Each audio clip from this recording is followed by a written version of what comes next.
Hello, and welcome to Mead Gaming's Hobby Hall, our regularly scheduled live streams here on Twitch. And with me today, I do in fact have the lovely Elle, the flying sea snake, from the hobby team, and we are here to do some general hobby, have a little chat, and to be honest, there's some new things that have come out today. So we might have a look at some reveals. Elle's here hasn't actually seen them yet. No, I haven't. Apart from one, which me and a couple of the team were quite giddy about. So I did run into the kitchen and was like, look at this. So we might have a look at that in a bit. We'll go through that. I've got some. I've got access to the browser, so we can have a look and see what's what. But other than that, really, we're just gonna have a little play around. I'm gonna build some models today, not painting. Mainly because I haven't had time to get anything prepared in terms of painting, despite the fact I've got lots to paint. But I'm hoping I'll get these dreadnoughts I'm going to be building today built up today, and probably get some paint on them as well, possibly over the weekend. Although they're not going to be my biggest priority. Although I might try and sneakily do them potentially on Saturday to get them ready for a game on Sunday. Yeah. Because then you'll have quite a lot of Space Marines to play with. I will have a lot of Space Marines. You'll have a lot of Space Marines to play I'm very excited, actually, to have my army as a whole actually able to be on the tabletop. It's going to be freaking awesome. Yes, you are. I honestly can't wait to see that wave of Midnight Blue. It's going to be awesome. Yeah. I mean, you will have to supplement it a little bit with VIII Legion for now until we Yeah. get the models, but you're almost there. You've got quite a few points now worth of Night Lords. Lovingly painted. Yeah, I can't quite remember what we worked it out I can't remember either. I was going to work out the other day and I forgot. Points wise, but it's pretty substantial, now. Enough, I think it's probably 1,500 points. Could be thereabouts. Yeah, I think that's probably like the. Your tanks and your vehicles help. Yeah, they definitely tank it out. That's a terrible joke. Yeah, well, you know. Cool. Well, the only thing, if I will mention as well, is that we will have a new podcast coming out tomorrow at midday. Tomorrow. So please do go over and catch that as soon as possible. Get that algorithm whirring for the weekend. It is a Legions focused podcast, and it's actually going to be the start of Series 3 for our podcast series, which is primarily going to be focusing on Legions now. So we're going to have some fun with that one, and it was quite a fun discussion last week that we recorded. It was. And we're scheduled in to record another one tomorrow. Yes, we are. And in theory now, every Friday going forward. Fingers crossed. So we are going to have quite a bit of content kicking out now. Podcasts every week, hopefully. So it should be quite fun. Yeah, it'd be good to get into that kind of groove again of putting out content for you guys. So yeah, I mean, our original intention was to podcast every week, but life plans and all sorts made that difficult last year, but we're hoping that that's all settled now. So yeah, hopefully. And obviously you do get treated to at least one live stream a week as well at the moment. Yes. We've got lots of content on the plan. I mean, I've been working my backside off getting stuff ready for You've been a very busy bee with all of it. Indeed. So, what I'm going to do is I'm going to hop over to the desk cam, which is, if you didn't catch last week's live stream, has been repositioned slightly, which you might be able to see in the bottom right hand corner there. There we go. So hopefully I'll not go off camera quite so much as I normally do, so you can see my lovely hands there. And what we're going to do, grab these two boxes because I've almost finished them, and literally all that's left in there, 4 dreadnoughts. So I've got 8 dreadnoughts put together. Ooh. And I think they're going to look quite tasty in that midnight blue colour scheme that I've come up with. And they will also be very, very quick to paint. Yeah. I've nailed now getting Night Lords painted quick. So I'm quite happy about that. Yeah, you seem to have picked up your pace like a lot since like when you started doing them, which is. It takes a little bit of time. I've got very much into the into the process now of actually whenever I come up with a paint scheme now, I pick the main colours I want, and then I figure out a way of making it as quick as possible. Yeah. Because, as we all know, I don't like to spend ages painting. So if I can kick out an army as quick as possible. Yeah. And to be fair, do you know what? At some point, I need to get everything I've painted and put it on the table and take a picture of it, because for Legions alone, I am well over 12,000 points now. Yeah. Well over. Because you've done an entire Necron army. I'm not even counting them. Oh, not even counting a Necron. Just counting models that I have bought from Games Workshop. Or, oh my goodness. Games Workshop plastic kits. I've painted over 12,000 points worth of kits. Wow. That's a lot. In about 6 months or so. Yeah, it's not been that long. No, because I took nearly 3 months off last year due to personal circumstances. So between sort of late August to sort of mid-November, I didn't paint anything. So from when I actually started to now, it's been about 6 months of continuous painting. And in that time, I've painted over 12,000 points of Games Workshop kits. About half an army's worth of Necron 3D printed Legions, and almost 2 entire gaming tables. Yeah, you really have been busy, haven't you? I've done more for this game system in the last 6 months than I've done for 40k in the last 10 years. It's funny though, because we had a little chat earlier about it, didn't we? Saying that we are definitely gonna go back to 40k at some point, but Legions is definitely the favourite at the moment. I mean, it's definitely my favourite in terms of building and painting. Yeah. The only thing I don't get with Legions, which I do enjoy with 40k, is conversions. It's a lot harder to do conversions in 40k. Yeah, that's true. Because of the smaller scale makes it a lot... The scale makes it a lot more difficult. It's not impossible. And I've got some projects that I'm very much looking forward to getting to. Like, for example, a certain Imperator Titan. Yes. Which I've had the kit for since before Christmas. Yeah. I just haven't had the time to get down and work out how I'm going to convert it. I'm honestly really excited for when you do that. So am I. Just seeing this walking cathedral like on our tabletop is that's just gonna be like absolutely amazing. Yeah, I can't decide whether I'm gonna paint up the rest of my backlog first, or whether once I've got everything ready for the channel, I just go crazy and try and build this ridiculous machine. God, that's... You do have a lot of backlog. You have a lot that... Which, in fairness, if I wasn't painting up tables and other people's armies, I'd have had done by now. I don't know what you're talking about. What am I building right now? Pass. Your army.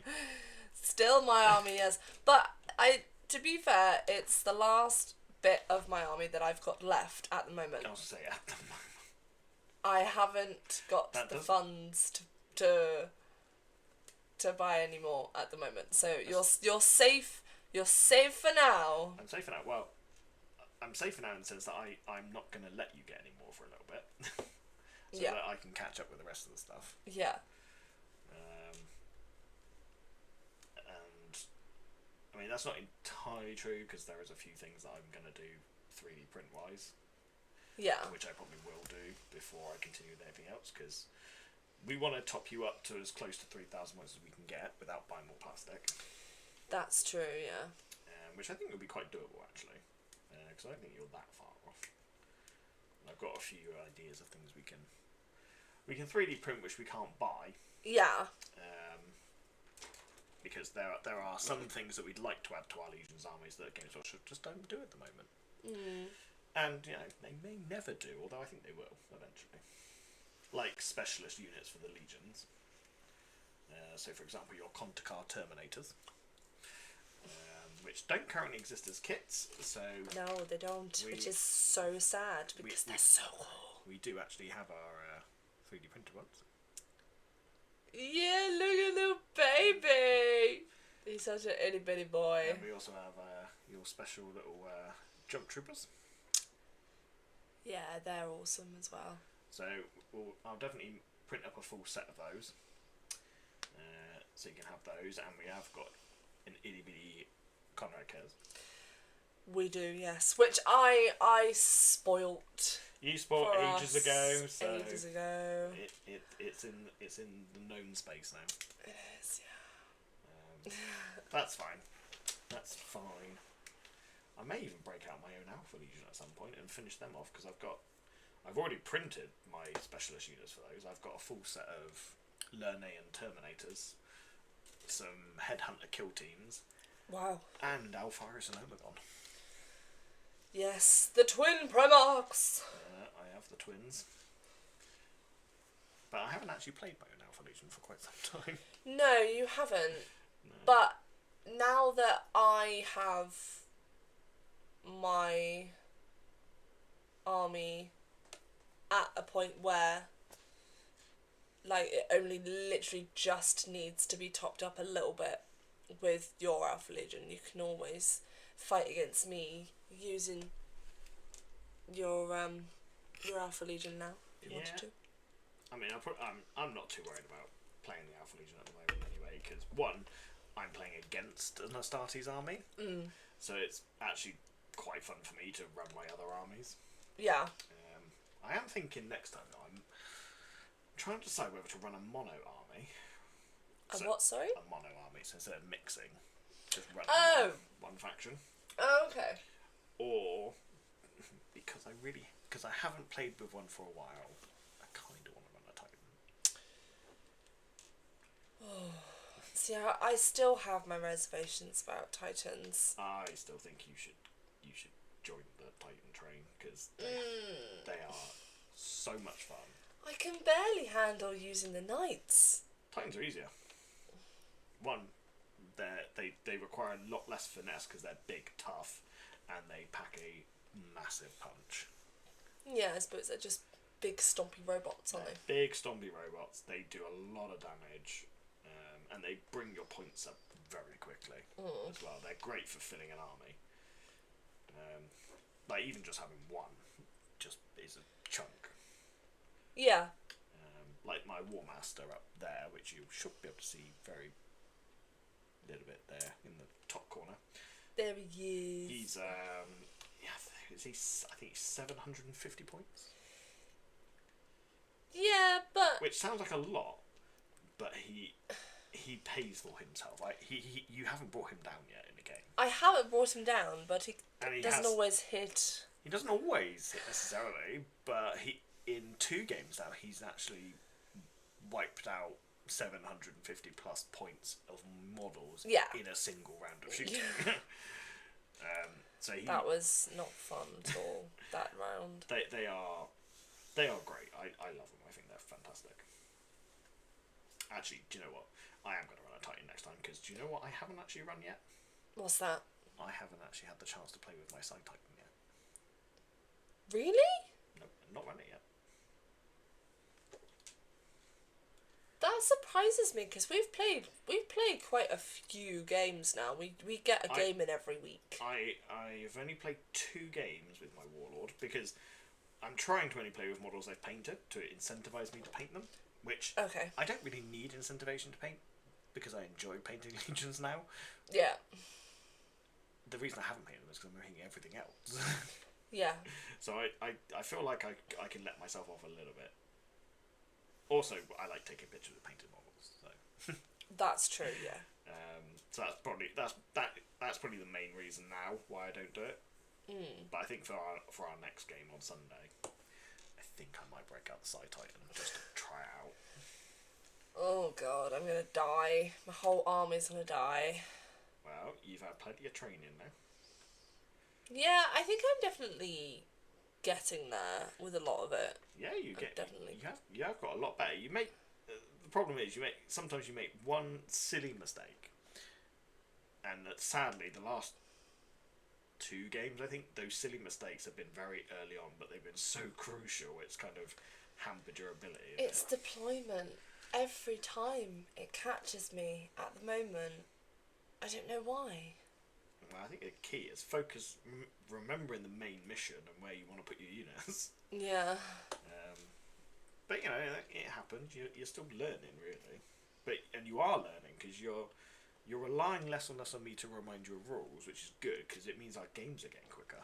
Yeah, I think our last one we played in 4 hours. 4 hours with a break. Yeah. And we weren't exactly really rushing either, to be honest. No, it was a relatively. Oh yeah, no, we weren't rushing at all. No, I don't think so. I think we'll probably get everything set up and whatnot, and ahead of time maybe for Sunday, so that we can just sort of jump on the table when we're ready and take our time with it a bit. Yeah. We are going to pay a full 3,000 points now, aren't we? Yes. Which is going to be a little bit scary, but it'll be fine. It will be fine. It'll be fine in the end. Ooh, also, one thing I'm going to do with these guys, which I didn't do with your tanks, and I wish I had, Yeah. is because we use 3D printed bases, which have magnets in the bottom, and so even our tanks are on bases, which traditionally in Legions they don't have bases. Oh really? Yeah. Oh, okay. It's a decision me and the guys made because we like bases, and we also use magnetized trays to move everything around. Yeah. As you know, I've got my big magnet boxes. Yeah, you do. So it made sense to put the tanks on bases. Yeah. And I like when because our tank bases are all square as well, you can line them up nicely. So it all looks quite cool. One thing we've been using to base your army on, is we've been using AK Dark Earth Texture Paste. Okay. Which is how I get that earthy effect on your bases. Yeah. Painting that onto bases that already have models on them is a nightmare. Really? It took me ages. Whereas your infantry, I actually painted that on first and then glued them onto the base afterwards. Oh, okay. So what I'm going to do with these Dreadnoughts, and this is what I'll do with your tanks going forward, is I'm going to sorry for the horrendous rattle. I'm actually going to use these Legions bases, which come with the kits anyway, and I'm just going to put a tiny bit of super glue onto one of the feet and temporarily glue them to the base, so I can paint them up, and then I can just snap them off and put them onto your bases. Yeah, that makes sense. So that way I don't have to worry about doing that texture paste into around the feet. Yeah. Because the bases I use a base ready from Geek Gaming, Phoenix, which is a fantastic supplier of bases and stuff, and that's just PVA, and then dipped, which is a lot more forgiving because I can just, if I get a bit of PVA in the wrong spot, I just wipe it off. Whereas with that texture paste, it's also got paint on it, or in it, so as soon as you get it on something else, it's there forever. It's really hard to remove. So I want to avoid that as best as possible, so I'm going to paint the bases first with the paste, paint the model separately, snap them off here, chuck them on the new bases. Okay. So that will make life a lot easier for me to paint. Yeah, definitely. Do you wish that you'd thought of something similar beforehand as well? Yeah. Yeah, I wish I had thought about that a long time ago. To be honest, I might actually go and grab. I might not glue these to these bases actually, because these bases are nice texture bases, which I might want to use for something in the future. Yeah. I doubt it because they're really thin and I can't put a magnet on them. Will they snap? If you put a magnet on them, would they snap? They wouldn't snap, but I'd have to have like the thinnest magnet imaginable to hide that in there. Oh my god, yeah. Or I'd have to drill a hole out, which would ruin the detail, which then means it's pointless. Yeah. So I might either find a use for these, or I might try and sell one, maybe, if anyone wants some spare Legion bases. I have hundreds now. But I've got a load of spare bases for other factions for 40k, which I can just plump the models on temporarily. Yeah. Which are non-textured, so I won't be ruining a good base, basically. There's no point in ruining a good base if I don't have to. No, of course not. So yeah, I think that's what I'll probably do. How many pieces are there in? Not too many, 5 or 6 of them. They're so small. They are teeny tiny. Yeah, they are very small. But they're quite cool. I like Dreadnoughts, they are very cool. I don't mind Dreadnoughts. I think they're quite good in larger groups than they are. Definitely a Legion. Yeah. 40k in Heresy, you can kind of get away Oh, with yeah. on their own. But, they don't tend to last too long in Legions on their own. no. I mean, last game, I had a group of 6 of them. And they were a pretty good blob. They did pretty well for quite a while. Yeah, they're pretty good. There are excuse me. There are actually 2 more Dreadnought variants as well for Legions that you can get currently. Really? Yeah, so this is called a Contemptor Dreadnought. Right. Which is basically the sort of standard battle line kind of Dreadnought. Okay? The ones that tend to follow your infantry round. You then have something called the Deradeo Dreadnought, which is a little bit... It's got a slightly different shape to it. Similar size, but different shape. But instead of having, like, normal arms, like humanoid arms, it has massive guns for arms and missile racks on the top. Oh, wonderful. So they're like walking defence platforms. And I believe one version of them is pretty good at shooting flyers. Really? Yeah, I think one of them's got tracking, so it can re-roll against flyers. A bit like your Sakarans with the autocannons. Yeah. So you can actually run, like if you wanted to, you could have like a very Dreadnought heavy army as well. I do like Dreadnoughts, but I don't know if I like them that much. No. It's not like with a tank. It's not the same kind of deal, I wouldn't say. So. See, I flip between them. I like them all really, which is why I collect most of the armies. Yeah. Because I'm a big fan of the Dreadnoughts. I don't know why. I love Dreadnoughts. I think they're really cool. I just like in general, like from a lore perspective, like I just like this idea that there is literally like maybe an arm or a hand and a brain cell powering It's probably a bit more than a brain this cell. massive, but you know what I mean, like powering like this massive hunk of metal on a battlefield, just like pew pew pew pew pew pew. That's so freaking cool. Like that, I don't know.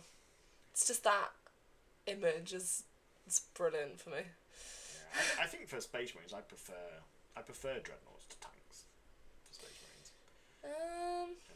I get why, but I definitely the opposite. I feel like for Space Marines, Dreadnoughts feel more appropriate because they're meant to be like, particularly 40k anyway. Maybe not Heresy era, which is obviously where most of these models are from. Space Marines are actually more of like the special forces for the Imperium. So I feel like they should more be focused around, and this is where my Legion's army is focused around it, flyers and infantry, and dreadnoughts are kind of like your equivalent to a tank then. Whereas I think the tanks belong with the auxiliaries, or the Astra Militarum, Imperial Guard, whatever you want to call them. And it also, what I like about Legions is although the Astartes have access to all of this stuff, they actually, the auxiliary tanks are better than the Astartes tanks. Is that because they're more kind of this hands-on type of soldier, army, trope? Well, it's because the auxiliaries are more like baseline humans, so they put more effort into making their tanks good. Yeah. Whereas the Astartes are very strong infantry focused, so their tanks tend to be... their infantry tends to be better, so their tanks get less attention. Yeah. So generally speaking, if you put a unit of equivalent Astartes tanks against an equivalent Solar Auxiliaries tanks, yeah, the Solar Auxiliary tanks are going to win. 9 times out of 10.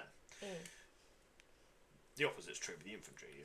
If the Solar Augs infantry go up against a similar number of Astartes infantry, the Astartes are probably going to win. Yeah. So I've definitely leaned into that in my armies anyway, which is quite nice. But obviously you quite like you quite like tanks and. I love tanks. I love bulking out my armoured company. I think I've got 2. No, you haven't even technically got 1. Because I've got 2 of something. I had 2 of something last time with Demi Company or something like that. 2 Demi companies last time,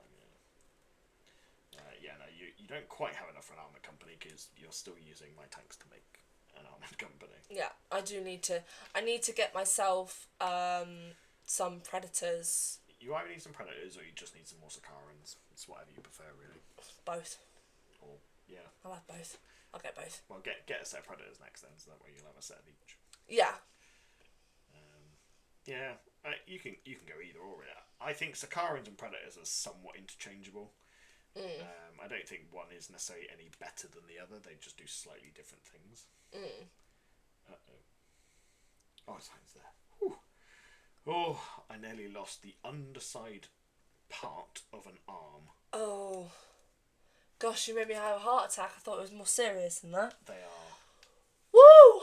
tiny, and if I drop that, it might have taken me a month to find it. We have carpet in the gaming room, so it would not... Not by choice. Not by choice. It would not be very fun seeing you crawl around on your hands and knees trying to find that tiny, tiny part. So I'm glad you found it. I'm sure you'd enjoy it. No. Don't believe that. Yes, no. It's the only thing about Legion's modelling, like making the kits, is if you have these small multi-part ones, the risk of dropping something is very scary. Yeah. Because, there's a chance you'll never find that bit again.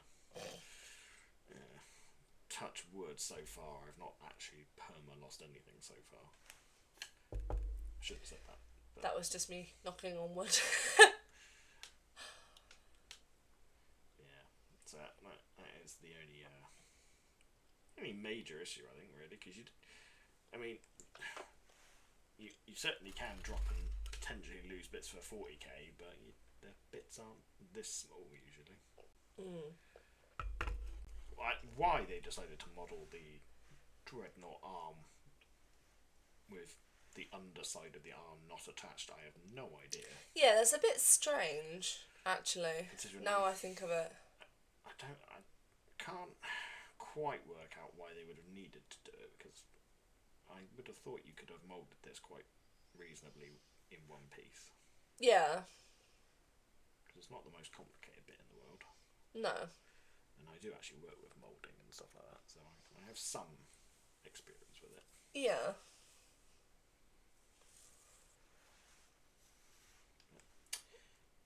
Hey ho, it is what it is. Thankfully, I don't have to make too many of them. thankfully, as you've just confirmed, you're not planning on doing a Dreadnought army. So. No. No. I don't, like I said, I want to have them in my army, but I'm not, like, Dreadnought crazy like I am with the tanks. So, I'm gonna... Yes, tanks and big old transport tanks is what you're after, isn't it? Yes. Yeah, so preferably I'd like another group of Sicarans, a group of Predators, and a few live streams ago we had a look at some Spartans. Yeah. That I want. Those are transport rather than tanks, so to speak. Yeah. Although I do want them. I mean, Space Marine transports are tanks. Yeah. I do want them. Yeah, Spartans definitely have a place. The Land Raiders, those Land Raiders, by the way, were really, really easy to paint. Yeah. They were so quick. I think I did most of them in a 2-hour stream. Oh wow, that's not too bad. I whipped through them so fast. Yeah. They were a pleasure to paint. They were so quick. Oh, you're welcome. Yeah. So, and Spartans are basically the same, just a little bit bigger. But I'd have to paint half as many, so I'm even more happy to paint Spartans. Buy as many of them as you want. Whew. I'll have to check the bank on that one.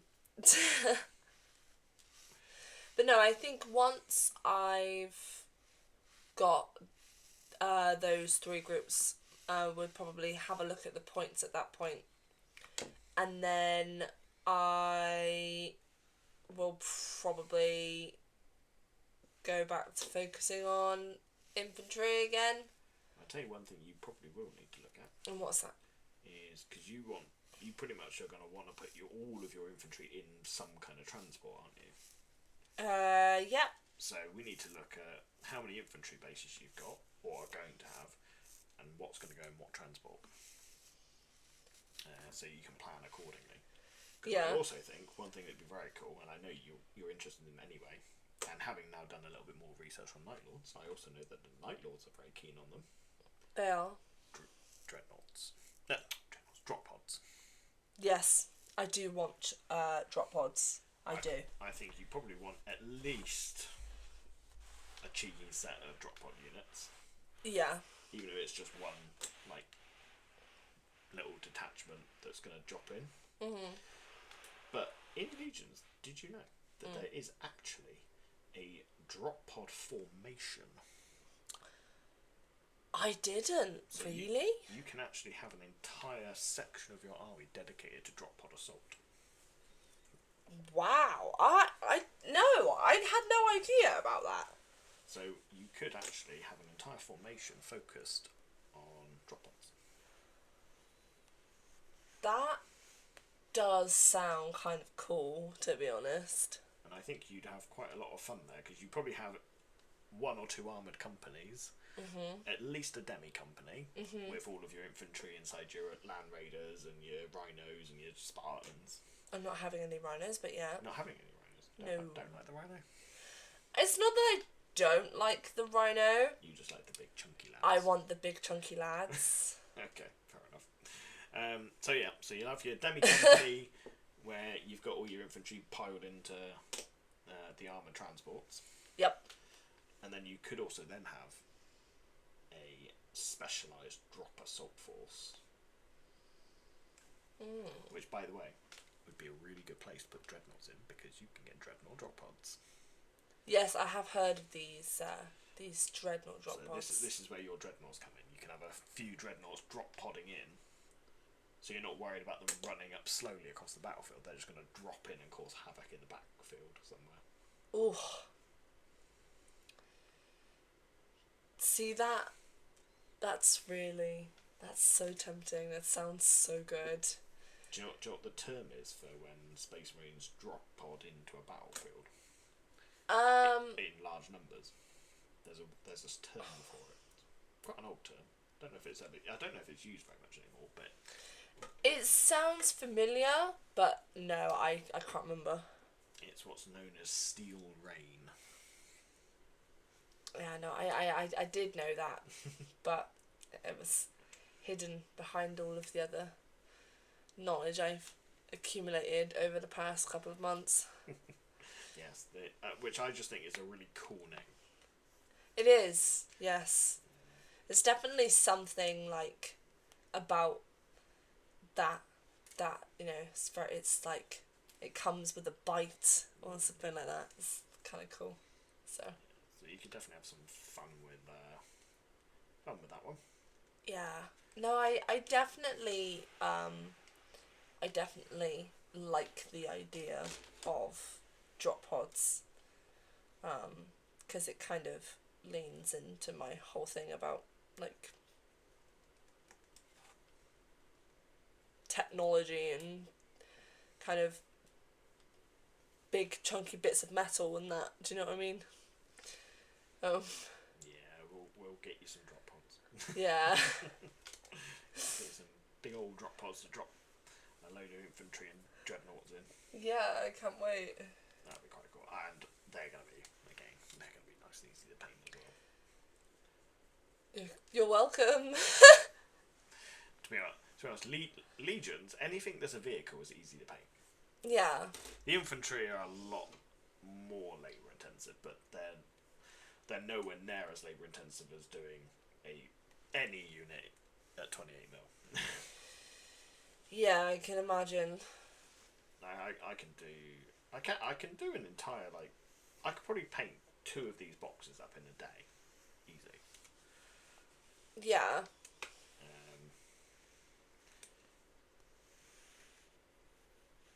Whereas 40k, if I bought 1 box, it'd take me a week. Yeah, that's a substantial difference. Not even just like time wise, but the cost of it as well. It's probably like cut in half. Yeah. I don't actually know what the cost difference is. But I certainly haven't. When Legions first came out, they certainly there was a lot of talk online that it would be super expensive to get into Legions. And I have to say, I mean, maybe we spend a little bit more than maybe the average person. A little bit, maybe a lot more. You do. But it's definitely not. It's not felt like I've spent. No, I wouldn't say it's expensive. I mean, it's expensive, but I don't think it's that. I don't think it's more expensive than 40k. I don't think it's that bad. I don't think it's in more all expensive. honesty. I don't think it's more expensive than 40k, which is the key. I have seen you buy stuff for 40k, and compared to what I've seen you buy for Legions, I do not think that it's that expensive. That's yeah. I mean, it's all relative, isn't it? Yeah. I digress. At the end of the day, if you can afford to do the hobby, then you find ways to... Yeah, there are plenty of ways to make it affordable. Exactly. I think we were at an advantage to a point because we were able to get our hands on some big army boxes. Yeah, that was very, very true. Which meant I was able to make or paint, make quite a large number of models relatively cheaply. So that's helped a lot. I mean, I think most of my army has come from... So I haven't actually bought many individual kits. I've bought... My army's come from 2 starter boxes. And I want to say 3 Battle Force boxes. Yeah, three Battle Force boxes. 2 Solo Auxilia Battle Force boxes and 1 Knights Battlefield box. Oh no, and a Titan one as well. So you did buy a Titan one, yeah. Yeah, so four Battlefield, four of those big kits as well. Now, sadly, most of those kits aren't available anymore, and it's a shame. I think if Games Workshop had kept those kits online, or kept producing them, the game would be very, very affordable for a lot of people. The Starbox is still available. Is it? Starbox is still available, yeah. And it's still a good buy, I think. Good enough that I bought 2. Yeah, we've got 2 rule books on one two piece. That's the only thing that's annoying with the second one, is you really don't need the extra books. Yeah. Like, the extra templates and stuff like that is actually quite nice to have, because then you've got a set for both players. Yeah. Well, I suppose it's not too bad having a spare rule book. It just means that when, you know, you've been using the other one, I've borrowed the other to look over some rules and stuff, so it's not like it's not... No, it's not like it's obsolete. No, so. It is the reason why you never buy 3. Yeah. I also think it's a good idea to buy 2 of those Starboxes if you want to / can afford it, because those Starboxes only give you half a box's worth of tanks. Really? Yeah. Oh. Yeah, so like you get a whole infantry sprue in there, or the equivalent of a whole infantry box. So one of these. So you get one of these and the solar one, but then you only get 3 out of the 6 predators you should get, 4 out of the 8 Leman Russes you should get, 2 Sakarans rather than 4, 2 Malkadors instead of 4. You do get 2 Warhammer Titans though, which is the right number. It's only the tanks that are the wrong number. I wonder why. Probably something to do with value versus cost. It would have been nice if they'd just given you the full set. Yeah. Because then I may not have bought the second one. Yeah. But then I probably still would have, because it would have been good. No, value. I think you would have anyway. It still would have been good value. I just think it would be better value for one person to buy one if you actually got the full set. Yeah. Because you only getting the half set does kind of almost make you. But it made me want to buy the second one just so that I had a full set of tanks. Yeah. So. Well, I'm trying to think now what I've bought for. So I bought myself a set of Sakarans. Yeah. A set of Land Raiders. Yeah. 2 infantry boxes. Yes. In fact, we should know that. I've just shown the ones. Yeah. All the ones.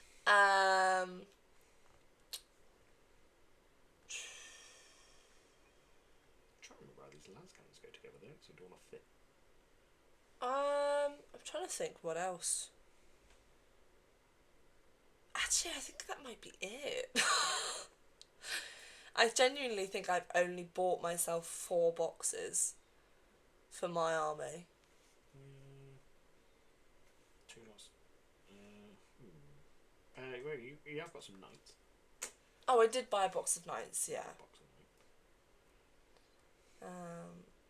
Which, although we're not including in your army at the moment, they probably will they be. will make a return. Oh yeah, they will.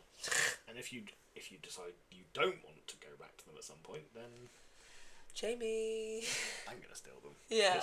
I do want that kit because that's one of the only night kits I don't actually own. Yeah, you said the other day actually that it's like the one box you haven't collected yet. Yeah.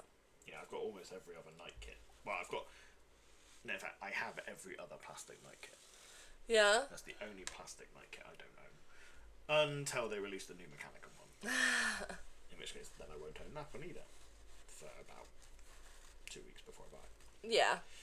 I probably will get that kit at some point, but I have to say it's not the one I'm most gunning for. Which one are you most gunning for? I don't know. That's the real problem. Oh.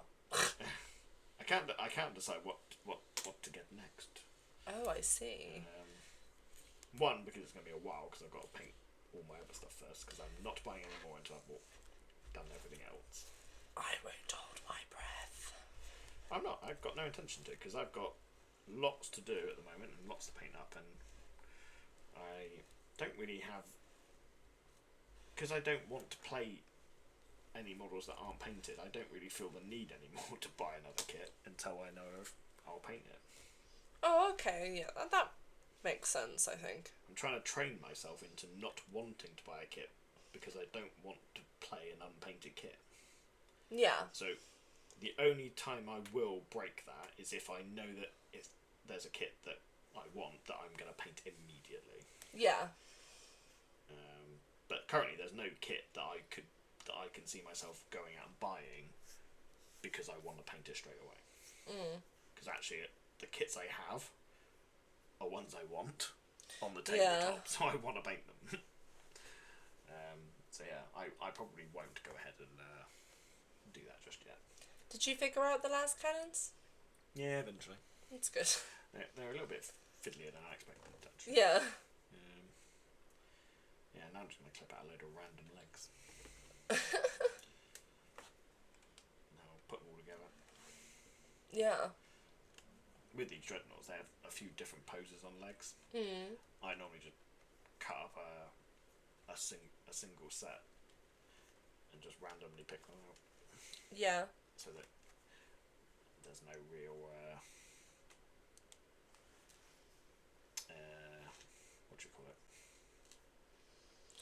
Bias in what I pick. Yeah. It's just random. So they'll have some random leg poses. Okay. Oh, I tell you what, actually, I was talking to you about the other Dreadnought chassis, and I only told you about one of it, didn't I? Yeah, you did. There's two. Okay. So the second one is something called a Leviathan Dread, or a Leviathan Dreadnought. Okay. Also known as a Siege Dreadnought. Okay. So they are bigger than the other two. They're big armoured dreadnoughts with siege weapons. Yeah. Which normally are like big melter cannons, and one of the main features is something called a Leviathan Siege Claw, which is a big sort of punchy power fist they used to break open, tanks and all sorts of things. Yeah. But one thing that's quite interesting about legions is I believe those siege claws mean that those dreadnoughts can knock buildings over. Yeah. What is it like? Is it like on the same level as like a Titan, where they just kick down a building, or could they just like put their fist for a building, or? Yeah, like a group of them can try and bring a building down. Okay. They're not quite Titan level. A Titan can just randomly kick a building for shits and giggles, but yeah. The Leviathans aren't quite that OP. Yeah.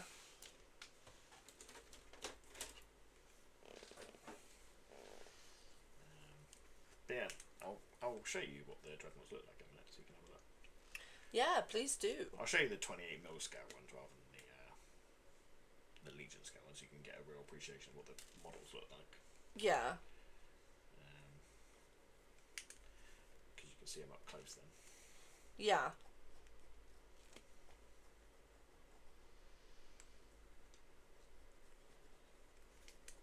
Now I want to write something about a group of dreadnoughts trying to take down a building. From my understanding, a group of Leviathans are quite good at bringing a building down. In the rules.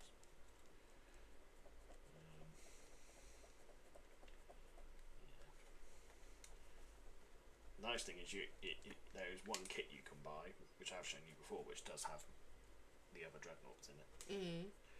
As well as lots of other cool bits.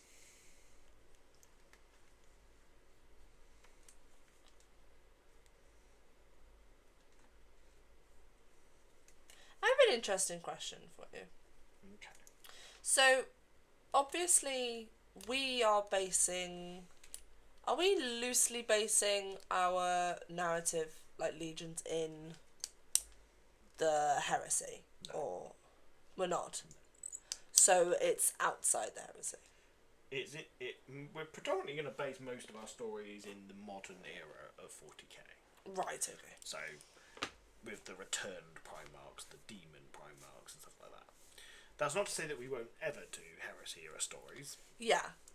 But because, for example, we want to use units and concepts from 40k, it makes sense to base most of our narratives in the 40k setting. Sure, yeah.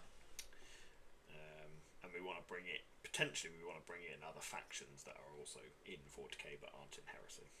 Yeah. So yeah, that would be why. Okay, that makes a little bit more sense. Was that the question, or was that the lead up to the question? Well, I thought that we were loosely basing it in the Heresy, so then my question is now kind of not relevant, but I can still ask you if you want me to ask you. You can ask the question, maybe we won't spend ages on it, but... Okay, so just as a quick fire question then. Do you think Horus was right? Okay.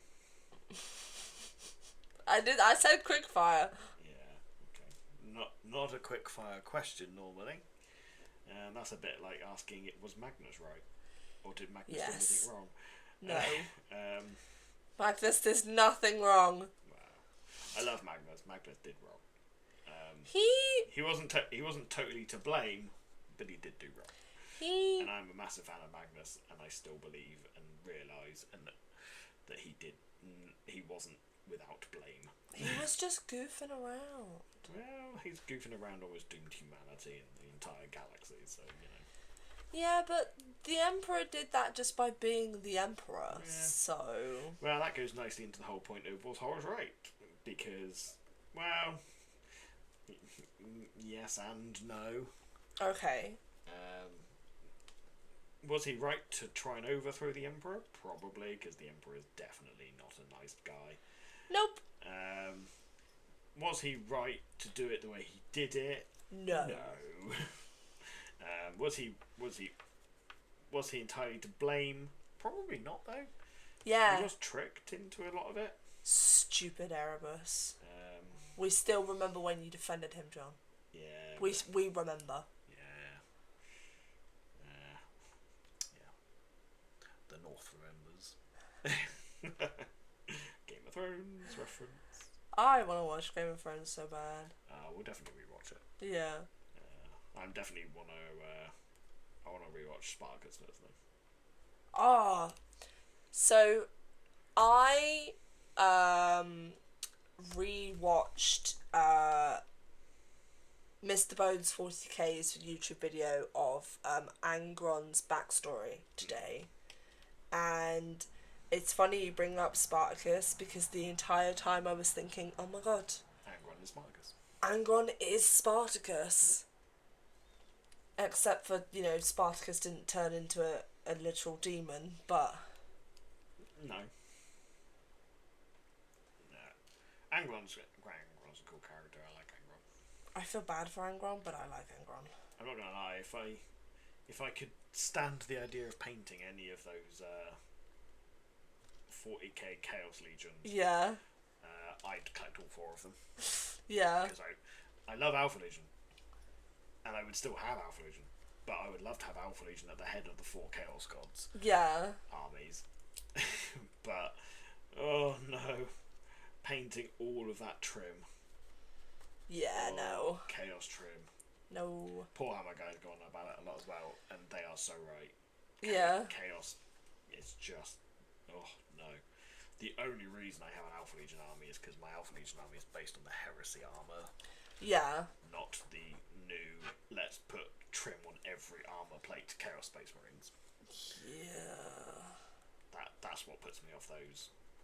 I just couldn't do it. So much work. Yeah. If you're wondering what I'm doing, by the way, I'm always wondering what you're doing.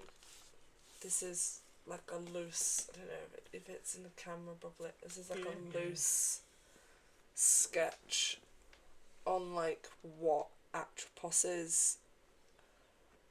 Wait. I can't get this camera. Wait, there we go. Wait. It's fine. Okay, there we go. This is like a loose, like, kind of what Atropos' Night Lord armor is gonna look like. I've got a big version of him at some point. Yes, I am so excited to see my little guy on the tabletop. He's gonna be so awesome. Yeah, I am gonna do some 28mm scale versions of some of our characters. Yeah. For close-ups in our videos. Yeah. Mine is gonna be a nightmare though, because I need some very expensive kits to make some of mine. I might see if I can get some single miniatures off eBay. Yeah. To do mine. Like, because I want to do some Night Scions and stuff, and I want to use the extractor squads. Mhm. And they're very expensive. Yeah, I'm gonna be starting to write up some of his like his. Wow, I'm probably just gonna start writing his life. To be fair. Writing his life. In the Legion, yeah. It's fan fiction, okay? Sue me, whatever. I mean, Games Workshop might if they don't like it. I'm not trying to steal your characters, I promise. I just want to make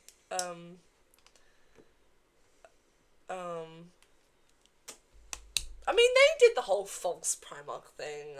I can do that as well. It's fine. Oh, you know about the false Primarch. Yep. The War of the False Primarch. Yeah. I know bits. Like, I don't. It's like not like I know about it. I know that it happened, and I know that they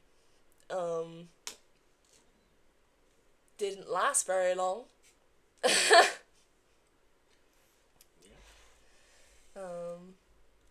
But yeah, like, I'm definitely wanting to write up about Atropos at some point. So if anybody does want to hear it, then maybe I'll read a little bit of it on stream at some point. I definitely need to iron out a couple of things before I put any of it on paper, that's for sure. Are you currently putting it on paper? Huh? Are you currently putting it on paper? Yes. Yes, I am. That was a horrible joke, Jamie. Awful. I'm sorry I pointed out a flaw in your statement. Yeah, you like doing that. Yeah, I know. But yeah, so it's definitely something different to be writing about, considering the last time I wrote any kind of Warhammer fiction or whatever, it was about my she-wolves, and obviously the Space Wolves and the Night Lords are two very different worlds, so... That does remind me. One of the reveals today was a whole bunch of new Space Wolf stuff. Really? You might have to show me in a minute. I thought that might pique your interest. Yeah, you might have to show me. Also, I'm not going to lie, when we do eventually do some War 40k, I will very much endorse you doing at least a small army of Space Wolves to go with your sisters. Oh, of course. That was the dream anyway. Because the new models for Space Wolves, some of them almost made me want to buy a Space Wolves army. No way, really. And then I thought, actually, no, I don't need to, because if you get them, then at least I have them in my house and I'm happy. Yeah. At least I don't have to own another army. Yeah. You can own another army. I can own an army. But, you know, that's also, yeah, we need to figure out how on earth we're going to paint these things. Yeah. I'm very much thinking that me and John need to have that conversation of, John, paint all my 40k so that I don't have to. I'll convert it and build it. You paint it. You'll see that whole conversation in the podcast tomorrow. Tune in for that. I'm afraid they won't. I cut most of that out. Oh no! That was so funny though. Oh well. Yeah. No, I had to cut most of Keep that an eye out for our Patreon and then you might see it. We don't have a Patreon. Not yet. Not yet. No, I cut most of that out because it was it dragged on a little bit. We do have the tendency to ramble a lot. Yes, and I have to, be a grown up and cut all the ramble out. Yeah, well, that's because you're boring. That's because I'm trying to make structured content. It's fine. You have like, out of the four of us, me and John with like crippling ADHD, and then there's just you and Joe on the outside. Joe's in his own little world, and you're just trying to keep it all together. Yeah, he's like herding cats sometimes. Yeah. But it's fine. You're all lovely cats. Huh? You're all lovely cats. Aww. I feel like a dog among sheep or something. I'm the sheepdog and you're all the sheep. Yeah, I suppose so. Oh dear. Or the chihuahua among cats. And you're the chihuahua, are you? I am... Sorry, the chihuahua. I mean, I would say I'm the small cute one, but let's be honest, chihuahuas are not cute. No, they're vicious. Yeah. Now do you know what just popped into my head? Is it safe to stream? It is safe to stream. Okay, then. What dogs would the Primarchs be? God. I mean, I'm sure... Genuinely. I'm sure that would be great, but I'm terrible with dog breeds, so this won't be a very fun conversation for me, because I won't understand 90% of what you probably say. Okay, well, let's maybe we can just do like a couple of common ones, right? So you know what a German Shepherd is, right? I know what German Shepherd is, mainly because I want one. I want one as well. We both want one. So, German Shepherds are... Sorry, before we do that, I just need to show off this pose on this Dreadnought. Okay. It's very cool. Oh, hell yeah, he knows who he is. It's a shame he's the one with the Gatling cannon, which in current Legion's rules is terrible. Oh. I'm definitely going to be writing a Mead Hall addendum to the rules, and one of the things I'm going to do is make those auto cannons, or assault cannons, actually good. Yes. Because currently, you would never want to take one over the last cannons. No. Because they're just terrible. Yeah. So, yeah, I definitely need to update that one. Yeah. But anyway, yes, cool pose. I forgot what I was going to say. Oh yeah, German Shepherd. So German Shepherds are fiercely loyal, very protective.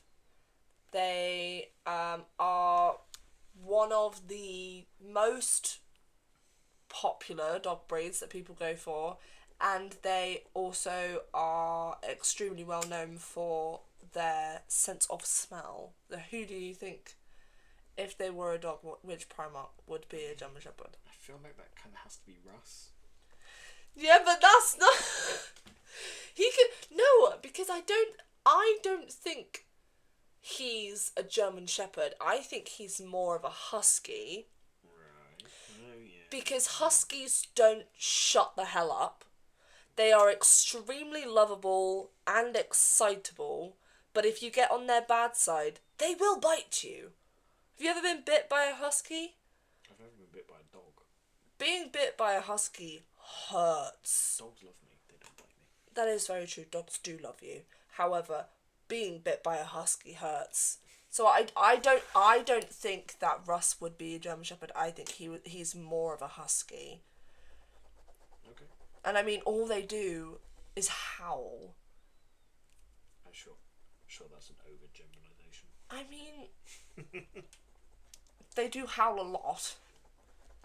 A lot more than most dogs. So I would say it's pretty on point. Okay. What about a Jack Russell? So small, very yappy dog, sleeps a lot.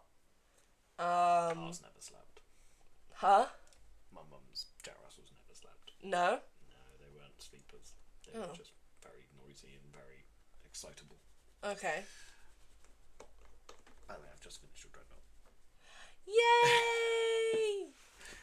On need to tack them onto some bases so I can spray them up. But you now have 8 little dreads. Yay!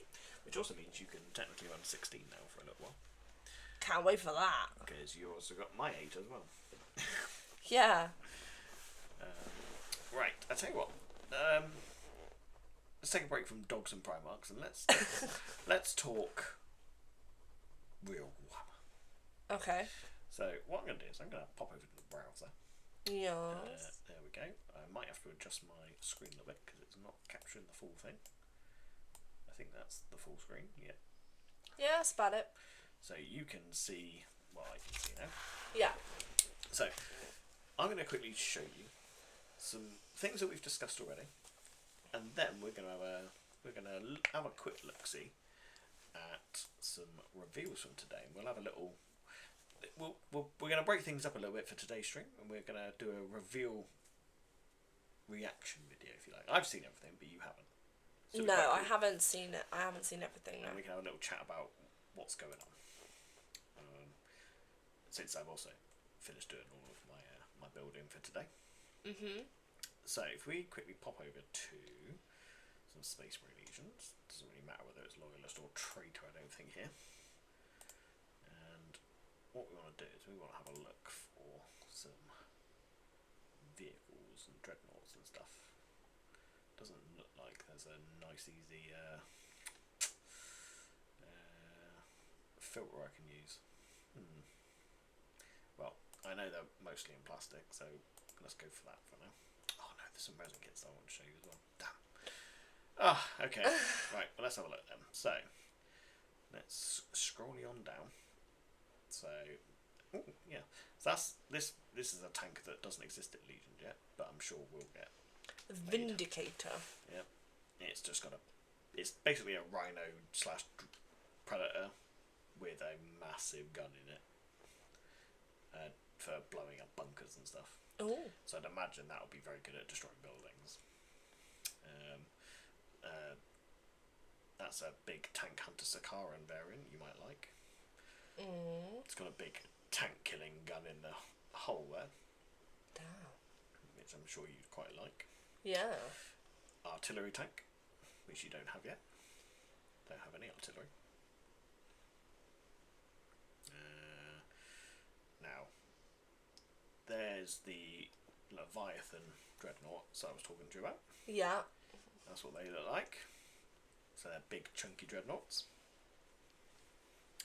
There's another one there, you can see. So there's your Contemptor. That's your Leviathan. Yeah. It's a lot bigger. It's a chunky boy. Yeah.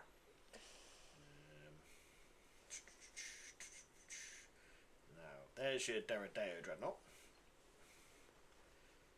Which you should be able to see. Yeah. That's a big gun on there. Big gun, lots of missiles. Yeah. So those are the Dreadnought variants I was talking to you about. So you actually have an idea of what they actually are. Now, something else I was going to show you, because we spoke about this in the podcast, which may or may not have made it into the actual episode, but we definitely spoke about it. Which John was telling you about the super heavy transport tank, the Mastodon. Yeah, he told me to keep an eye out for it. So I thought I'll show you what that actually looks like, because Games Workshop doesn't currently have one for Legions. Okay. But we do have a 3D printable version we could potentially print to make rules for until they eventually do release it. If they do release it, we'll probably get the plastic kit. But in the meantime, we can use some 3D prints. That's if it's in here somewhere. These are lots of specialist stuff. I've seen a couple of There Primarchs it so is far. there. That's the Mastodon. Wow. It is a chunky beast. That's a lot of money. It is a lot of money. It's also made of resin. Yeah. It is a big Boy. big boy. It is like a Spartan on steroids. I think in the rules, or in the lore, probably both, it can hold up to 50 Space Marines in it. Wow. So in the context, That's 10 bases. that would in fact be that would be 10 full Space Marine bases in Legions. So you imagine you just have one of those things transport an entire, almost an entire box of infantry models in, just one of them. It probably would be quite big as well as a. It'll probably be 2 or 3 times. Probably. Double the size of a Sakaran at least. Well, so your Land Raiders, they hold 2 bases? Yeah. So it's about 5 times larger than that. Wow. So basically, imagine your 6 Land Raiders, imagine if you block them all into one base. It's going to be around that kind of size. It's big. It is big. Big boy. There is one more tank on here as well that I think you will be interested in. Okay. You've got the Kratos tanks, yeah? I do. That was the other box that I was trying to think about when I said earlier about my army. I have a box of Kratos as well. You have the Kratoses, which are quite big. Yeah. But they're not super heavy. They're just big battle tanks. But Space Marines do have in the Heresy a super heavy battle tank, which is not here. Okay. Oh. That's interesting. Let me see if I can just find it, because I do know what it's called. It's called a Fellblade. Oh, are they gone?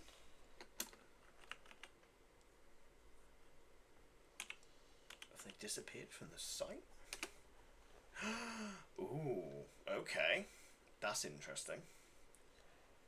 This could be an exclusive here, guys, for the future. If you're watching this in time, because when Games Workshop takes things down, it normally means they're coming back in plastic, because it's a resin kit. Ooh. That's a resin kit that's gone off the web store. Interesting. I wonder if Heresy's about to get a new plastic Fellblade kit. That's interesting. Very. Because I don't think I missed it. Wasn't here. Let's have a quick look. Make sure I didn't miss it.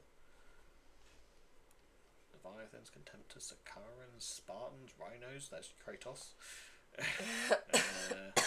Lots of Space Marines, characters, upgrade sprues, skimmers, shoulder pads, transfer sheets, books, weapons, Thunderhawk, drop pods. Wait, Legion Dreadnought drop pod, £81. Ouch, that's expensive. That's an expert kit, though. Yeah, it's resin.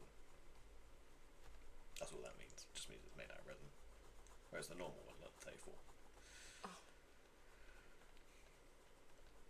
I'm not seeing it. Could this be an accidental discovery? Have we just accidentally discovered that a Legion's kit might, a Heresy kit might be coming out in plastic? Yeah, could be. Because if that is true as well, there's a good chance it'll come out for Legions as well. Fingers crossed then. Well, in fact, it should do, because they did say in a previous stream that everything that's going to be in plastic for Heresy will be made into Legion scale. Yeah. Which means, if that's true, we're definitely going to get a Fellblade at some point. Which would be these super heavy tanks. Yeah. I'm not seeing it. I'm not seeing it.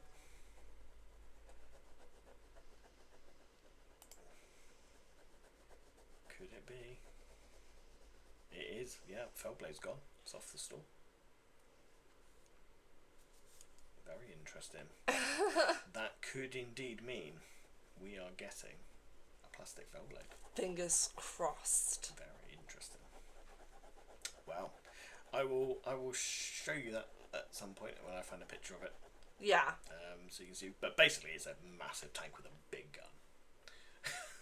That's essentially what it is.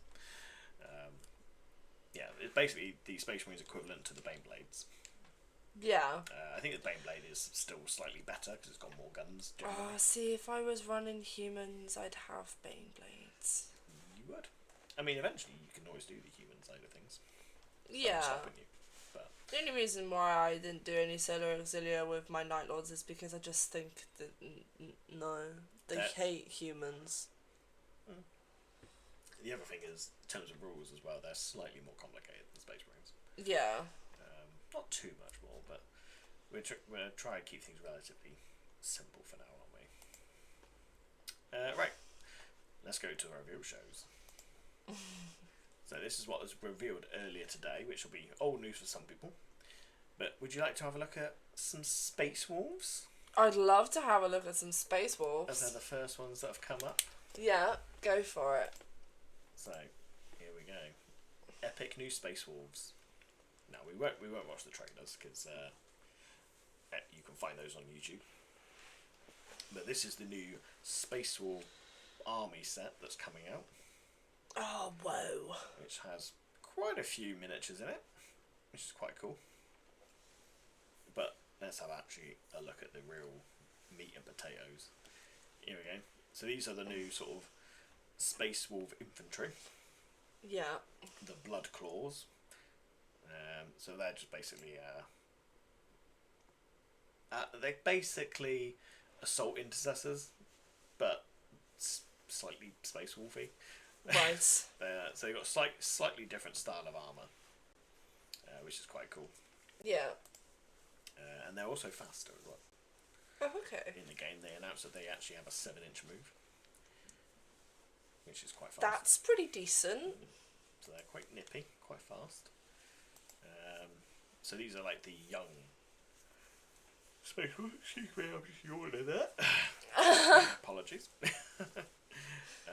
Then we got the Grey Hunters, which are these sort of, I think they're like slightly more experienced, and these guys are still melee focused, but they actually have some bolt carbines, which are like rapid fire bolt guns that they can use. Yeah. But these guys are, to me, look like what I would call almost the perfect infantry, because they have melee weapons and decent ranged weapons. They can do both. They can tango at range and in melee. Yeah. These are really cool.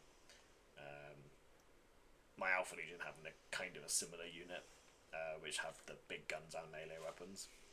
Yeah. Called I use their Chaos Chosen is what they are in 40k. My ones aren't chaosy at all, but and actually are kind of designed in a similar way to this, using some heresy kits. They're quite cool. They're slightly different to the standard intercessors, but they're not too different. You can see that they've got a little bit of tokens and wolfy bits on them, but yeah, they're quite cool. Slightly different armor style. Yeah. Nothing too special so far. But this next kit, the Wolf Guard Head Takers, this is the kit that made me immediately go, I wish I had this army. And then thankfully realised that you'll probably collect it at some point. Okay. Look at these bad boys. You're watching a few seconds behind me, but check this out. Oh my god. So you get these really epic Viking style warriors with their accompanying wolf pets. That's so cool. Look at that little dude with his eye patch. Yeah, he's got an eye patch. All the furs, the really cool round shields. Oh my god. The power axes. And it gets better because you can also equip them. I'm just going to wait for your screen to catch up. Dual weapons. You don't have to go with the shields. You can actually go full Viking berserker. Oh my god. And go dual weapon wielding. That's amazing. How cool is that? So cool.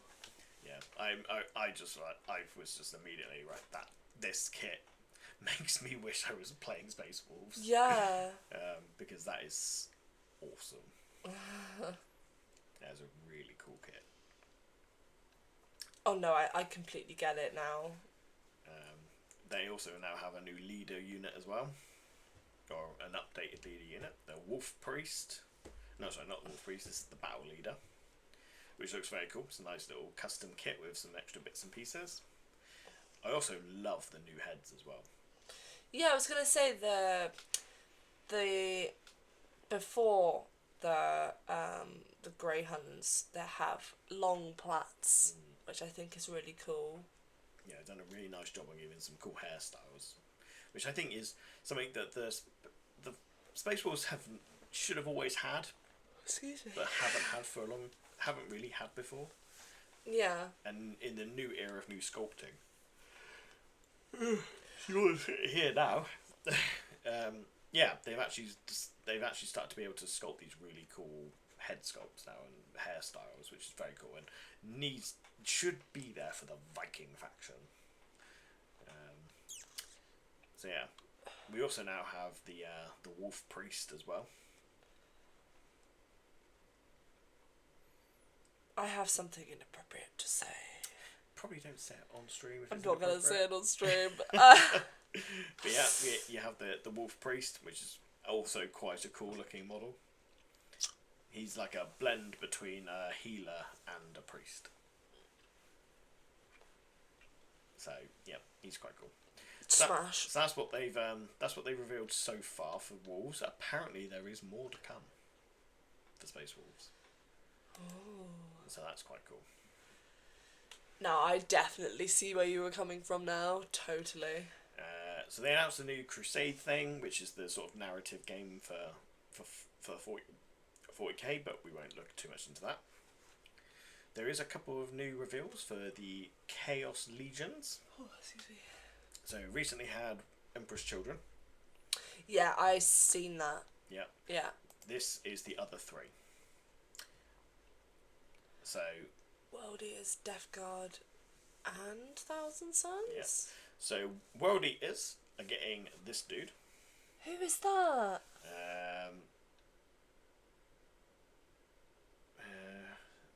The Slaughterbound is what he's called. He's a character to lead the 8-bound. Basically just a massive, chunky, crazy world eater.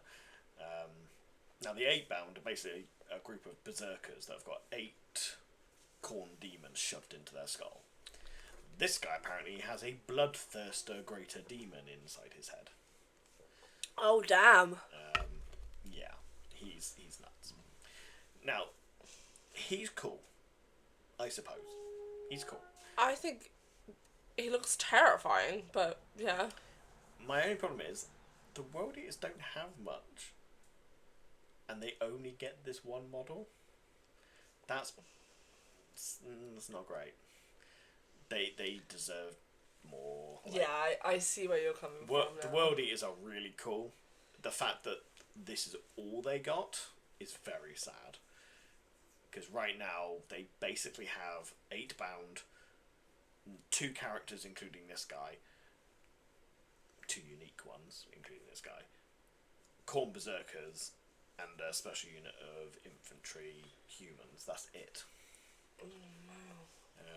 They are including the Chaos Demons into the World Eaters now, so you can take the Corn Demons and stuff, but that's not new stuff. That's stuff that we've had since, well... a while. Yeah, almost the beginning of 40k. Yeah. So that's pretty sad. I think they deserved a lot more. Yeah. Than what they got. So I feel sorry for anyone who is a massive fan of World Eaters because they kind of got shafted. But hey, not much we can do about that. Codex art looks okay. It's nothing special though. I don't think it's that cool really. Bit bland. Yeah. Death Guard. Death Guard got quite a nice little codex cover there, and they got a new character. This new character is very cool. You can't quite see in this picture, but he's got a massive sword strapped to his back. Oh no, I can kind of see it. Yeah, I think he's quite a cool little model, and to be honest, Death Guard have probably the best range out of the 4 Chaos Gods. Yeah. I say best range, best in the fact that they actually have quite a lot. Yeah. They have lots of stuff to access and lots of fun to play with. So I don't think Death Guard could have asked for anything more really than an extra character. Sure, it would have been great if they got some more stuff, but quite frankly, they're not the ones who deserve more. They already have a decent range, so having the one character is fine for them. Yeah. Thousand Suns get these dudes, which will show up on your screen now. These wacky looking robots. I think these are supposed to be like sorceress robots. I can't remember if they're supposed to have actual AI in them or if they're demon powered or something. I have something inappropriate to say. Okay, we'll say that for after the stream again. But yeah, the Thousand Suns get these little robot chicken things. I can't decide whether they're just okay or naff. I don't know. Like, I'm a massive fan of Thousand Suns. Yeah. This is not what Thousand Suns needed. It's different. Yeah. I'm not sure if it's the good kind of different or the wacky kind of different. If this is their replacement for a Dreadnought, okay, fair enough, because Thousand Suns don't really have Dreadnoughts. No. And I don't know if they've confirmed in this book with this book or not whether they've taken the Hellbrute out. But if this is their replacement for a Hellbrute or a Dreadnought, then yeah, okay, it's pretty cool. It's a nice alternative to a Dreadnought for Thousand Suns, because it does look like a Thousand Suns thing. Yeah, but I think that's only because of the blue and gold. No. I think it does kind of match the aesthetic. Okay. But I don't know that that's what Thousand Suns were missing. It depends whether the rule is pretty good. I mean, Thousand Suns really struggle with anti-armour, so taking out tanks and big scary things. I can't see that little pea shooter being that good against the tank. Maybe the rules are a lot better, and if it's got if it can cast spells and stuff, maybe it's a lot stronger than it looks. Yeah, I'm not sure. I'm not sure on that one. However, that book cover is gorgeous. Oh wow. Thousand Suns artwork is top tier. Yeah. I love Thousand Suns. They're great. We love Magnus in this household. He did nothing wrong. Well, maybe not nothing. So yeah, that's what the Deity Legions got. Yeah. So that's them. Chapter Proof, which is stuff missions in 40k. Well, we're not really playing 40k at the moment, so we won't bother too much with that. Something to do with Spearhead, which is the sort of mini Age of Sigmar game, but we don't really do Age of Sigmar. So, and there was actually nothing new for Age of Sigmar. Usually I do like to have a look at what they get. Yeah, there wasn't really anything, which is interesting, really, considering it is their second flagship. Yeah. Yeah, they didn't really get much, which is interesting. Kill Team, though, got a new release, which is also quite cool. They got 2 new kill teams. So this is the Kill Team Typhon box, and this is their cool little bit of artwork. And it's Adeptus Mechanicus versus Tyranids. Interesting. And the Tyranid stuff. Oh my god. Yeah? Look at those beauties. Wow. These are specialist Raveners. Now, Raveners have always just been a basic kit of, like, kitty creatures. Now, you've got 5 different variants of Raveners to choose from. Yeah. So, the one that's on the very end, the Ravener Warrior, which you'll see just now, that's basically, I mean, this is an updated version of what we've always had access to. But the others are all brand new variants of the Raveners. So you can make some very, very cool, unique looking Raveners. The Tyranids at the moment, their kits are just astonishing. Yeah. I'm loving all the new stuff that they're doing. What do you think? I love the colour scheme so much. It is a very cool colour. And the posing is amazing. They look expensive though. Yeah, apparently I think you only get 5 in this kill team, and most kill team boxes I've seen are at like £40 to £50. That's a lot of money for 5 models. It is a lot. Yeah. But hey ho, I don't have Tyranids. Yeah. I kind of wish I did, but I don't. This is the Adeptus Mechanicus. So the Techno-Archaeologist is already a model that exists. It's not new. Right. But the Servitor Underseer is a new one. Okay.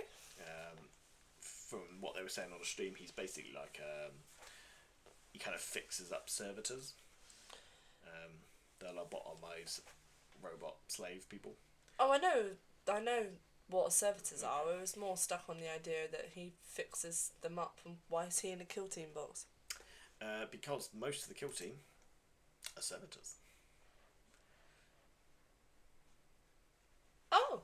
So you actually get a kill team of Mechanicus servitors, which is okay. Quite interesting. You get quite a few little servitors, which are actually looking really cool. They do look very cool. Having painted some servitor-like models before, they are a nightmare to paint because there's so many different metals and cloths and all sorts on them. But it's very cool, and it looks like you get quite a lot in this box as well, which actually means this might be might be one of the first kits where it's actually better value for money, because servitors, you only used to be able to get them in a very expensive resin or metal kit. This looks like you actually might end up with quite a few servitors in a box. Yeah. I'm not sure if it actually tells you anywhere how many you get. But yeah, this might be a random rare instance where a kill team box is actually cheaper than it used to be. And they also did show off some nice new Tyranid terrain as well, which is quite cool. Different. Yeah, that's kill team. And then I've got to say, I'm gonna come back to this reveal, because this one was the one I was very excited about. We'll finish up with that one then, shall we? We'll finish up that one. So, Old World did get, beyond what I've just skipped over, an initial little thing here, which is the return of the Beastmen and the Wood Elves to the Old World. Whoa! Check it out. Can you see why I'd love to do Old World at some point? Oh my goodness. Fantasy battles with rank and file. It just looks so cool. Yeah. It looks so cool. And the fact that these are miniatures, most of them are like 20 plus years old. What is that? That is a Cygor. What is hanging out of its mouth? I don't think it's actually hanging out of its mouth. I think there's something behind it. Oh. It's just the posing. The perspective threw me off. I've not got my glasses on. I think the perspective threw me off a little bit. Apologies. But the Beastmen are essentially like a mixture between satyrs and minotaurs. That's the kind of army. They're like, that's why they're called the Beastmen. Yeah. Part animal, part human. Yeah. They're chaos corrupted human-ish things, basically. Okay. I always thought the Beastmen were quite cool. They weren't very popular back in the day, but... No? No, for some reason they weren't. But they've become popular over the last few years, I think. And I think quite a bit of that has to do with the Total War game, because they actually did Beastmen very well in that. Yeah. So yeah, Beastmen come back, and yeah, they're not getting anything new. It's just returning stuff. Right. Returning plastic miniatures. Yeah, so you get like the basic infantry. They do look really cool though. Are they all on a separate base? Yes, yeah. They're all on square bases, but because it's rank and file, they all block together. So you move in blocks rather than as individuals. Wow. But I actually think the Beastmen models hold up reasonably well, considering how old they are. Yeah. You get the big old Minotaurs, which will be popping up on your screen in a sec. Oh, they're ugly bastards, aren't they? And then that big thing that you were looking at. Yeah. it's a dual build kit. You can either have the big thing, the big Cygor with the big stone throw, or you get the massive 4-armed monstrosity, which can't remember what it's called. I think it's called a Gorgon. Right. My God. But yeah, it's very cool. I do think that thing is very cool. I like giants. I don't know why. I've always loved giants in fantasy. Yeah. I don't know why. I just love the idea of the big giant creatures in fantasy. So it probably stands to reason why I like the Knights and the Titans in 40k. Yeah. Yeah, I love all these big things. They're just very cool. Yeah. But yes, so lots of Beastmen kits, lots of Minotaurs and big scary ugly monsters that they get access to. What is that? Which one?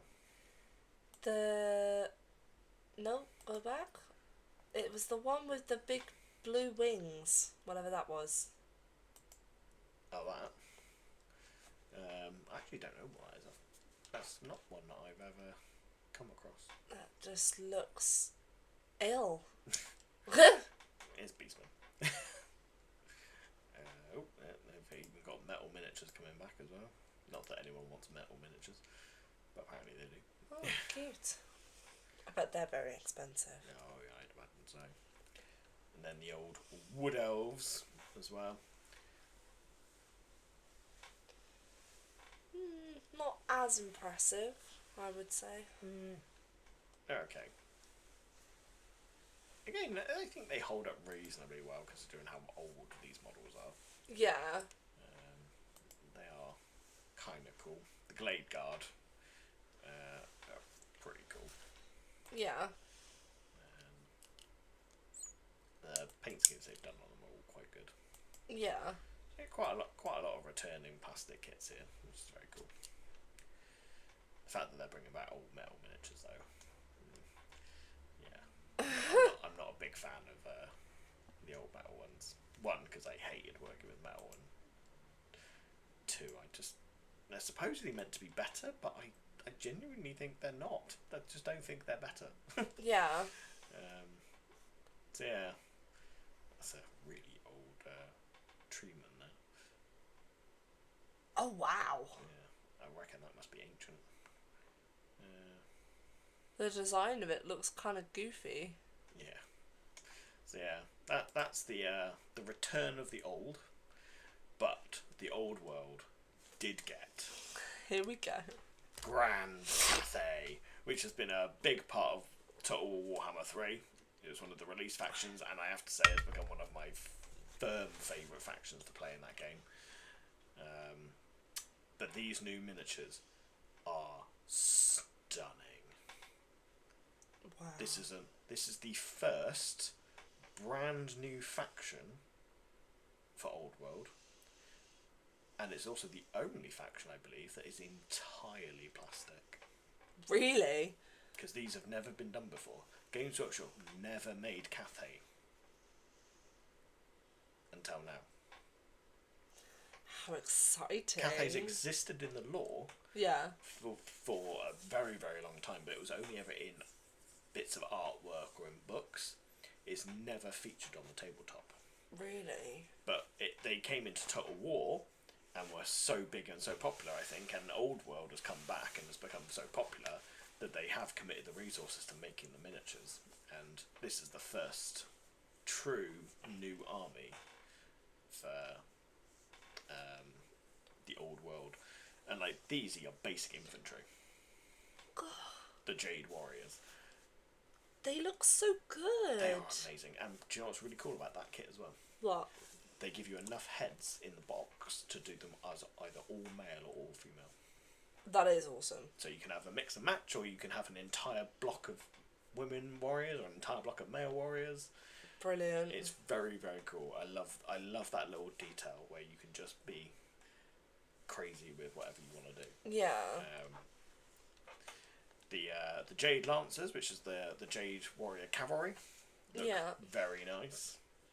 These are obviously very much inspired by ancient Chinese sort of medievalist armies. Yeah. These are very cool. I like their little banner with the dragon on it. Yeah, apparently these banners and stuff, they're all transfer, so you don't have to paint them. You can just put them on. Oh, that's handy. It's very cool. It's very cool. The Cathayan Grand Cannon, which looks very cool. A big bronze dragon head with a cannon sticking out its mouth. Very Chinese. I love it. Yeah. And the Cathayan ogres now as well, which kind of have only been hinted at, and they don't even feature in Total War. This is something that their models introduced. Really? Actually, ogres working in the Cathayan army, which is very cool. I quite like that. So hopefully we might see some more of that. There's an alternative thing here as well, the rocket battery.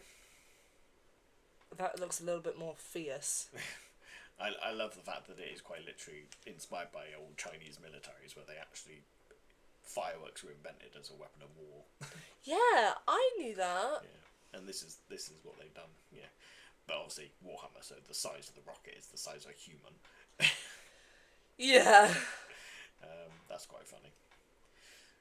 These are one of your lords, and again, this is one of the reasons why I love Cathay, because oh my god! just the look of it is beautiful. But this lord is a warrior sorcerer. So this is a human character that can cast spells at quite a high level and can fight in combat. Wow. Very, very, very cool. And descended from the dragons as well. They're known as the Dragon Blooded. I bet it's so expensive. I dread to think how much this army is going to cost. I'm hoping, because it's a nice new plastic range, it'll be more in line with, say, 40k army, rather than the current releases that Old World are having. I would hate. Like, if that kit is more than 30 quid, I'm going to be very upset. Yeah. Because, like, characters are normally about 20-ish pounds. Because this is on a mount, it's probably going to be more. Yeah. I mean, the reality is it's probably going to be about 40 quid. Yeah. If it's 40, I'd probably get a fine. I'd probably consider it. Yeah. If it's more than that, though, I will cry. Going back up here as well, these cannons. You know, if that was a 40k kit, I'd probably be expecting about 30, 35 quid. I would like to think it'd be a bit less than that. If that's about 30, it's probably reasonable for Warhammer. The knights here, I mean, I just can't imagine they're going to be cheap. Not if you get all those spare heads in there as well. Yeah, I mean, these warriors, I mean, I don't know how many they'll give you in a box. I mean, if you only get 10 in a box, then obviously, you know, you get 10 infantry in a box for 40k, you're talking between, was it 35 and 45 pound now for most of them. Yeah. If they're more than that, I'm going to be very upset. But especially as in Old World, you need lots of infantry. Yeah. It's not like 40k generally where you can get away with not having infantry. You can bulk out with other stuff. So yeah, this army could be a very expensive one, but it would look beautiful. So anyway, they've got some more characters. The much more baseline human characters, which is kind of cool. They have this beauty called the Sky Lantern. Ooh. It's quite literally a lantern. A hot air balloon. That's a lantern. That actually has can have a commander in it. Drops bombs on people and actually has it's basically has like a sniper perch for gunpowder units to snipe things out. Okay. It's quite cool. It's a cool unit. I like it. This thing is probably one of my biggest selling points though, because you know I like big giant things. The Cathayan Sentinels. How cool are these things? By the way, these are apparently these are the biggest kits in Old World. I have something inappropriate to say. I first saw these things in Total War. In Total War, they're just known as the Terracotta Sentinels. Mm-hmm. But in Old World, they're just called Cathayan Sentinels because there are multiple versions of them now. You get Terracotta Sentinels, Jade Sentinels, Warpstone Sentinels, and they all have different powers and abilities based on which one they are. They look phenomenal, and based on the way they're painted as well, I'd imagine quite easy to paint because you dry brush it a lot. I could fix him. I mean, it's an animated statue. Yeah, so. sure, whatever. I just think that I love those. They are so cool. But that's not my favourite thing. Here she comes. Yeah, here she comes. Miao Ying, the Storm Dragon. Wow. She is incredible, isn't she? The shape-shifting dragon, supreme matriarch of Nangao, an ancient dragon sorceress. And what I love about them as well is I know this from Total War mostly, but the dragon siblings, they're the human form and their dragon form, and their dragons have the same hairstyles as their human forms. Amazing. So she's slaying in her human form and then she's slaying in her dragon form. Yeah, and the love paint a girl the boss. paint job they've done on this is brilliant as well. It is a phenomenal kit. I'd imagine this kit is going to be probably like £100. But to be honest, I gotta own this kit. I mean, the design is so good. I need this kit.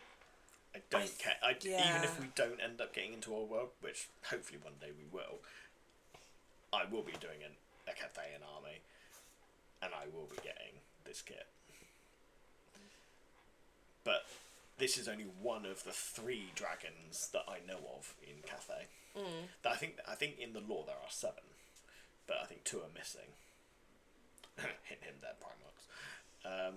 They're basically the Primarchs of fantasy. Yeah. But yeah, I think there are 2 missing, and there are 5 currently known dragons in Cathay. Right. But in Total War, they've only fleshed out 3 of them, and we've only seen 3 of them. So we have Miao Ying, who is basically the favoured of the dragon siblings. So the Dragon Emperor, his favourite apparently is Miao Ying. Now she's more of a sorcerer, but she's also quite good with sort of leading artilleries and defences on something called the Great Wall. Yeah. Stereotyping going on there. One of her brothers is Zhao Ming, who is the Iron Dragon, and he's a little bit loopy. He spent a little bit too much time around Warpstone, right? But he's much more combat focused. Or I say he's much more. He's a little bit more combat focused than she is, but he's also a big experimenter of technologies. And he has a very cool, like, almost pearlescent white skin for his dragon form. And he breathes, like, traditional fire. And, like, Miao Ying, who is the storm dragon, she breathes lightning, as you might imagine. The other sibling that we've had in Total War, which is the one I'm really hoping they make a model for, because he's my favourite, and it's the one I'd theme my army around, is Yuan Bo, the Jade Dragon. I've heard you talk about him before, pretty sure. And he is... You'll know why he's my favourite, because he's the most like Alpharius. Yeah. Because he is the sort of spy master, as well as the political leader of the dragons, of the 5 siblings, and he basically rules Central Cathay. And he's also an assassin as well, to a certain degree. He's basically an all-in-one package, and I like Yuan Bo. He's very cool. And the fact that he is also a giant jade green dragon is stunning. Yeah. There's just something about that jade green colour. It's very cool. Yeah. And knowing what units are in the Total War game as well, it also means that I know that there are some very cool units still to come for this army. Yeah. So I'm very much looking forward to seeing some more of those units rendered in plastic. It's exciting. It's very cool. So yeah, I'm very much looking forward to that one.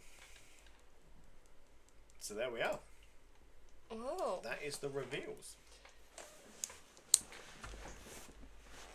I mean, all round, I would say pretty good, to be honest. Yeah. I would say that the only thing that I would change would probably be the World Eaters reveal. I think you were right when you said that they're missing out a little bit. They are missing out quite a bit. Yeah. But there's some cool stuff there. Sadly, nothing for Legions, nothing for Heresy. That's sad, but you know, sadly at the moment Legions is probably much more niche compared to the main 3 games. Yeah. The main 3, so to speak, being 40k, Age of Sigmar, and now Old World. Old World has become probably one of the major games now. Yeah. Although I was surprised that Heresy didn't get a pitch in, because Heresy's been very popular. Yeah, recently. Well, for the last couple of years now, it's been very popular. So I'm very surprised that didn't get featured. Yeah. So here's hoping secretly that there might be like a Heresy thing happening at some point that will also include Legions. Hopefully we'll get some kind of dual reveal at some point with some Heresy stuff. Hopefully. So that'd be we'll good. See. And like we said earlier, I mean, we may have accidentally discovered that there might be a plastic kit coming. So you never know, we might get lucky. But with all that being said, I think that is probably it for us for tonight. Yeah. So we've got some Contemptors built, and I'll probably get them, or I'll probably get them painted over the weekend. Yeah. So hopefully they'll be in the thumbnail of this video when it goes live on YouTube, which will be a week from today. Yeah. So yeah, that is pretty much all from us here on the Hobby Hall. Tomorrow is our new podcast, episode 1 of series 3, our Legions Imperialis focused podcasts, and go ahead and watch it. It's a bit of a laugh. We have a good old chat about building narrative armies in Legions Imperialis, and we also have a look at some of the stuff we've been making, what we've done, and also a little spot for one of our community members that sent in some stuff. So if you'd like to be featured, or have your stuff featured more accurately on our podcast, do send us some stuff in and we'll have a look and we'll probably share it and have a chat. But that's all for now. Do remember to go and check us out on YouTube, check our socials, all the usual stuff. I've been Jay, your host here at Mead Gaming's Hobby Hall, and I've been joined by the lovely Al. Don't forget to like, comment, share, copy link, all of the bits. It really helps out the channel and we appreciate it so much. It does indeed. Thank you very much, and we will see you next time in the Mead Hall. Goodbye for now. Bye!